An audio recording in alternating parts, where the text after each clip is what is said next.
Hi mga marikay, magandang hapon at ngayon ay magmamerienda tayo, magtitimpla tayo ng ating kape. Dahil ngayon hapon na. Ayan mga marikay, kape ko, so hindi pa pala ako nakakatimpla. Yung pulot kape. Mga nga marikay, tignan nyo yung kape namin. Black coffee.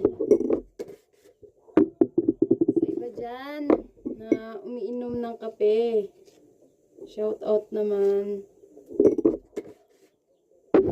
Yan, mga marikay. At sa iba na hindi pa nagme-merienda, samahan nyo ako.